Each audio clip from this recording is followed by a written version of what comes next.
A 26-year-old mess hall specialist was refilling coffee mugs in the back of the Tactical Operations Center when the SEAL captain's broken voice crackled over the speaker asking if any combat pilots were present, never realizing the only person in that room who could save his entire team was the woman everyone called Cookie. Her name was Sergeant Maya Rivera. To the pilots, the mechanics, and the command staff on this remote desert forward operating base, she was the quiet, efficient woman who made sure hot food reached the flight line at odd hours and who never complained when they teased her about staying away from anything that actually mattered in a war zone. But right now, 38 Navy SEALs were pinned down in a narrow valley 40 miles north, enemy armor closing from 3 sides, their own air support delayed by critical minutes they didn't have. The sky above them was already filling with tracer rounds, and every second that passed made it less likely any of those men would see morning. Before we go further, drop a comment below. Have you ever been underestimated so badly it made your blood boil? And if stories of courage under fire are what you're here for, subscribe. More Warthog legends are coming. Because what happened in the next 43 minutes would rewrite how every man in that room saw the quiet woman who poured their coffee. On most days, the men treated Maya with the gentle, slightly condescending kindness reserved for someone they thought belonged in the background. They'd smile, thank her for the extra bacon, and joke that she was the most important person on base because nobody fights well on an empty stomach. Never cruel, just certain that her world and theirs existed on completely different levels. That afternoon, she had moved through the mess hall with her usual calm efficiency, sleeves rolled up, wiping down stainless steel counters while the smell of powdered eggs and strong coffee hung in the air. She worked with the same focused rhythm she brought to everything, precise, quiet, almost invisible. Later, in the small supply closet she used as a break room, she allowed herself one private moment. She pulled out a small plastic sleeve from her breast pocket and ran her thumb across the faded edges of her late father's A-10 squadron patch, the black and yellow Thunderbolt of the 354th Fighter Squadron, worn threadbare from years of him carrying it on every mission. For a second, her eyes softened. Then she tucked it away again like it was nothing more than a good luck charm. Captain Reeves from Logistics walked past the open door and gave her the familiar half-smile. "You're really good at keeping this place running smooth, Rivera. It's important work." The words were kind on the surface. What they really meant was, "This is all we expect from you. Stay in your lane." Maya simply nodded, offered a small smile, and went back to organizing the next meal rotation. On the surface, she looked perfectly calm. Underneath, something ancient and restless had begun to stir. What no one on that base knew was that Sergeant Maya Rivera could fly the A-10 Thunderbolt II better than any active pilot within 300 miles. The memories came in fragments. Nights spent in a decommissioned simulator that should have been scrapped years ago. A grizzled retired A-10 pilot named Colonel Harlan Hawk McKenzie, her father's old wingman, who had taken her under his wing in secret for nearly 4 years. He had pushed her through training runs that left her drenched in sweat and shaking from G-forces even the simulator could only approximate. She remembered the smell of hydraulic fluid and burnt coffee in the abandoned hangar they used, the way the rudder pedals vibrated under her boots when she simulated firing the Ju-8 Avenger cannon. The crushing pressure against her chest as she practiced banking turned so tight the horizon became a blur. One night, after she had just completed a perfect danger-close strafing run in the simulator, she had turned to the old colonel and asked, "When will I ever need to know this?" Colonel McKenzie had looked at her for a long moment, his weathered face serious in the red glow of the instrument lights. "You'll know the moment the sky fills with tracers, and when you do, everything changes." He had also taught her something that would prove crucial later, a specific technique for clearing jammed ammunition feeds on the GAU-8 while still under fire, something only a handful of pilots had ever mastered in real combat conditions. She carried that knowledge like a hidden blade. The memory dissolved as the red emergency light above the operations center door began to flash. The first urgent radio calls from the trapped SEAL team were coming in. The Tactical Operations Center sat under a blazing desert sunset, the kind of orange light that turned every sandbag and concertina wire into long, dramatic shadows. Radio chatter mixed with the distant roar of F-16s practicing touch-and-goes on the main runway. The air carried that familiar base smell, JP-8 fuel, dust, and strong coffee. 3 men dominated the room. Major Hayes, the arrogant squadron operations officer who believed every problem had a by-the-book solution. Young Lieutenant Park, nervous but competent, constantly adjusting his glasses as he tracked aircraft positions. And Chief SEAL Coordinator Master Chief Harlan Graves, a battle-hardened man with a voice like gravel who had coordinated dozens of extractions. Everything felt routine, safe, under control. Maya had noticed something earlier. A strange stillness in the wind that usually howled across the runway at this hour. She had dismissed it as nothing. She had also caught an odd break in radio traffic from the northern observation post. A silence that lasted 3 seconds too long. Small things, easily ignored. But nothing that looks safe stays safe for long in war. Stage 1 began with a single distorted transmission. We're taking effective fire from multiple armored vehicles. Coordinates follow. Maya's ears caught the slight change in the SEAL captain's tone, the tiniest crack of controlled panic. No one else seemed to notice. She felt her stomach tighten. Am I imagining this? Stage 2 came faster. Standard air support, 2 Apaches, reported they were still 12 minutes out. The enemy T-72s were closing faster than expected. Major Hayes began pacing. Voices rose. Procedures that usually worked were failing in real time. Maya stood perfectly still against the back wall, knowing far more than her face showed. Stage 3 hit like a hammer. The SEAL captain's voice came through again, strained and urgent. We have 38 souls, enemy armor within 400 meters. We are out of options. Any combat pilots there who can provide immediate close air support? The entire room went still. Stage 4 arrived in the silence that followed. Maya felt the choice press against her ribs like physical weight. She could stay invisible, keep pouring coffee, remain the woman everyone expected her to be. Or she could step forward and risk everything, her reputation, her secret, possibly her life. Both futures flashed through her mind with painful clarity. Stay with me here, because what happens in the next few minutes is the part nobody talks about. And once you hear it, you won't forget it. Think about what you would have done in her position. Hold that thought. We'll come back to it. Then Sergeant Maya Rivera quietly rose to her feet. The resistance came in layers. First came the gentle dismissal. Major Hayes actually chuckled. Sweetheart, this isn't a job for you. Sit back down. Then, the firm refusal. We don't have time for games, Rivera. We need real pilots.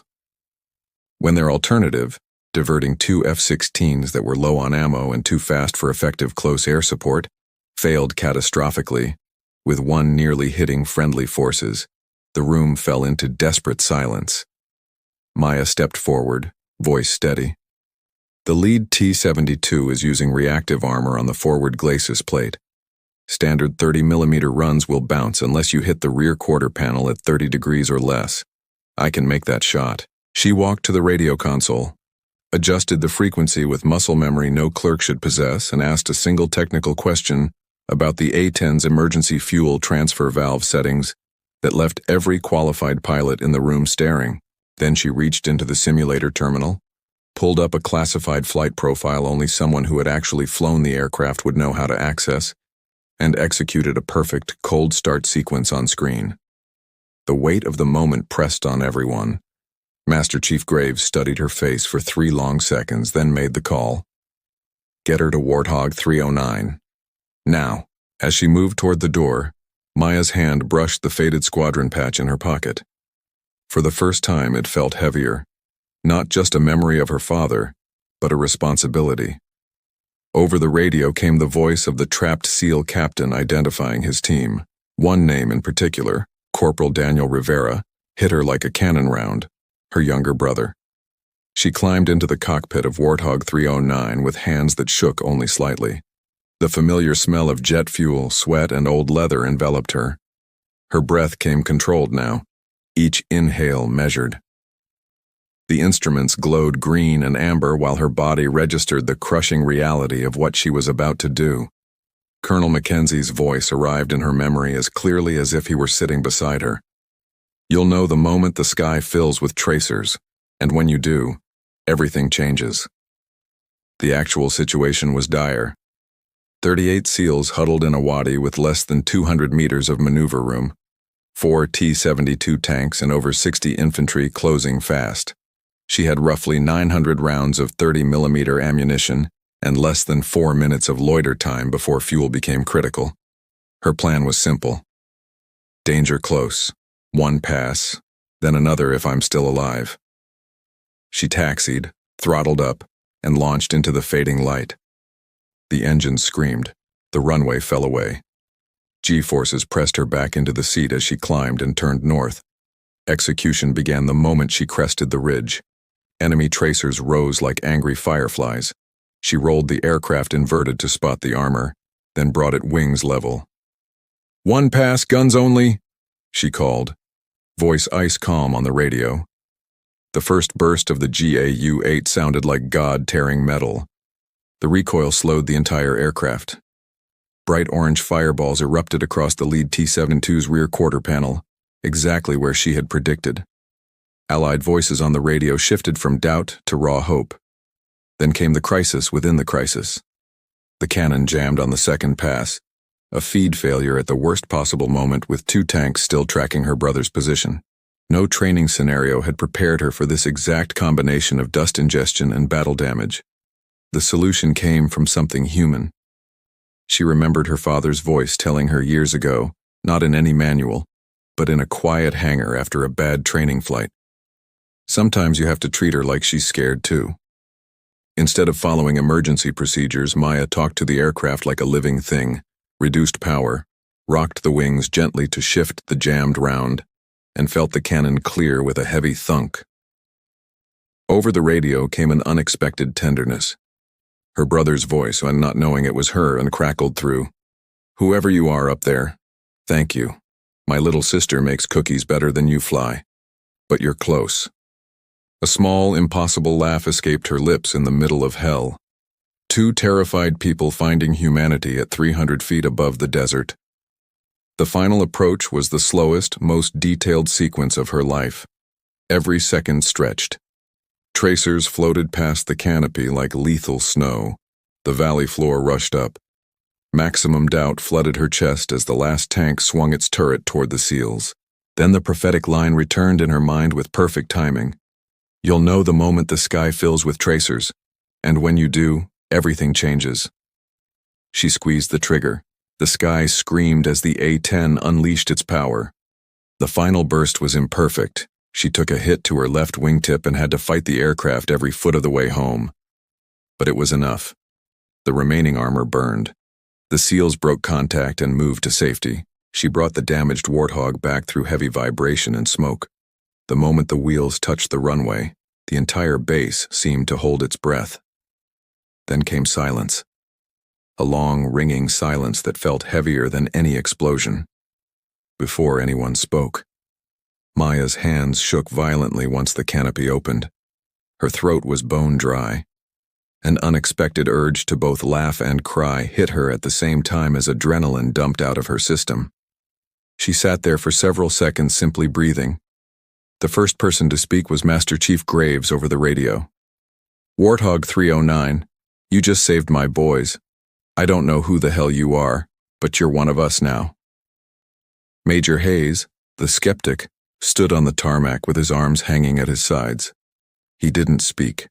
He simply removed his cap and held it over his heart as her aircraft taxied past. The gesture said everything words could not. The rescued SEALs, once safely extracted, sent back a personal message that reached her before she even climbed out of the cockpit. 2 of them had recorded a short clip of them holding up a handwritten sign that read, "We owe Cookie our lives." Her brother's face was visible behind them, eyes wide with disbelief and pride.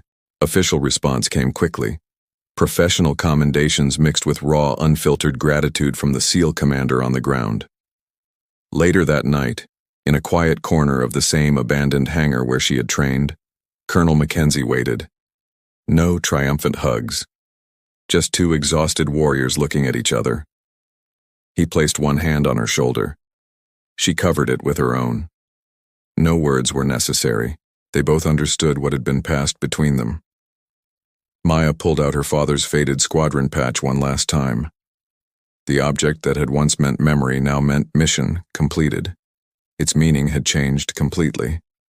She allowed herself one moment alone beside the aircraft before the world arrived with questions, medals, and new expectations. The desert wind moved across the scarred wing of Warthog 309 like a quiet blessing. Weeks later, life on the base had returned to something resembling normal, yet nothing felt the same. Pilots who once joked with her now stood a little straighter when she passed. Men who used to call her Cookie now called her Ma'am with genuine respect. The recognition sat on her shoulders like unfamiliar weight. One quiet evening, she returned to the old hangar. Colonel Mackenzie was already there, sitting on the same crate he had used during their secret training sessions. The desert moon hung low outside the open doors. He looked at her for a long time, then spoke softly. Courage was never about them believing in you, Maya. It was always about whether you believed enough to stand up even when they didn't. The question that remains is this: when the moment came, did the sky call her name because she was already a warrior? Or did answering that call finally turn the woman who poured coffee into the legend who flew the Warthog? Leave your answer below. I read every comment. If this story hit you hard, I have more where this came from. Subscribe so you don't miss the next Warthog legend, and leave a comment below telling me which moment in this story got you the most. I genuinely want to know. In the end, a quiet woman rose to her feet. The sky answered, and the desert still remembers the sound.